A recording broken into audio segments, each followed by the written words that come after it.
What's good, guys? My name is Oleg Nikitin from Russia, actually from Morocco this time with love. And today we're comparing the video capabilities of the iPhone 13 Pro Max and the Samsung Galaxy S21 Ultra. Let's go.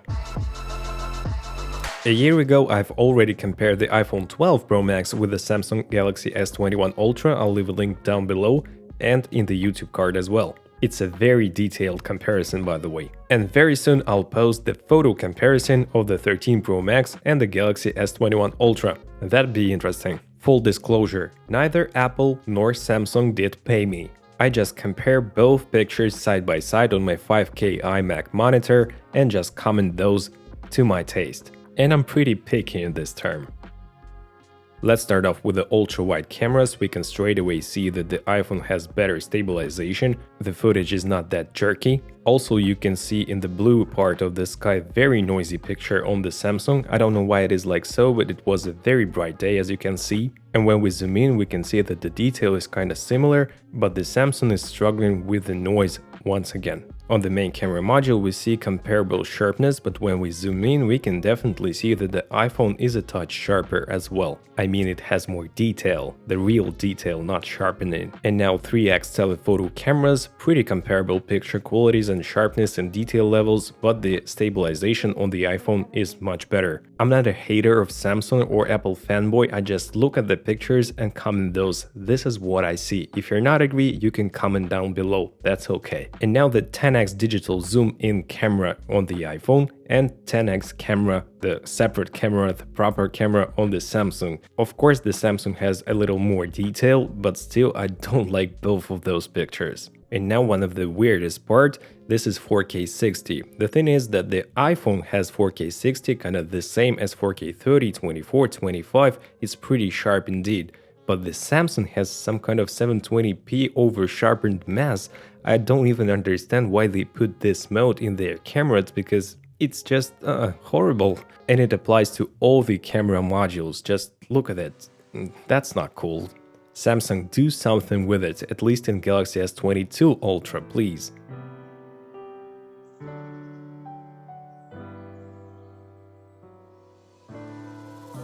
And now the king of video, 8K, which is so-so actually. If we zoom in, we can definitely see more detail levels, but we've zoomed in on the iPhone a little more because the 8K is kind of a crop sensor from the main camera of the Samsung. And to my eye, it's not true 8K, we have some weird haloing, also pretty poor stabilization, and overall only 24p in this mode, which is kind of limiting, very short shutter speeds, and all that stuff. If you're interested in 8K more, I have a separate big part about 8K in my previous comparison with iPhone 12 Pro Max, so you can check this out right there. I wouldn't use 8K anytime. So guys, we came to Atlas Studio. It's a film studio in Morocco, pretty popular and well-known place. And now we're checking out the Samsung Galaxy S21 Ultra selfie camera as well as the iPhone 13 Pro Max selfie camera. The stabilization and also the sound quality, as you might hear right now. And let's check the backlight situation as well. How do you like the footage, guys? Please let me know in the comment section below. There's some eerie noise on the background, probably you can hear this as well, but I think that both devices are doing pretty good job in doing this kind of shooting. In terms of sound, I guess you'll decide by yourself which sound you prefer, which sound is better for post-work, and so on. Also have to mention that Samsung has different microphones varieties, you can tweak those in the settings, that's okay. So guys, now let's talk about stabilization. We have ultra-wide camera. Straight away I can once again see a lot of noise in the Samsung picture, and it's pretty annoying. In terms of stabilization, iPhone looks like it's on a gimbal, and I even have a separate video comparing the iPhone 13 Pro Max without a gimbal than with a gimbal and deciding whether you need a gimbal for this smartphone. And as you can see, the Samsung has worse stabilization on the ultra-wide module, the same works for the main camera module, and the iPhone just looks like it is on a gimbal, which is pretty cool, and you don't need to carry around a gimbal, just walk with your Ninja Walk and you'll be getting pretty nice and steady picture. And you can see some artifacts of stabilization on the Samsung. Also, we can straight away see that the 3x telephoto camera is just a nightmare in terms of stability on the Samsung, and 8K is not looking great at all. It's not looking like 8K, come on.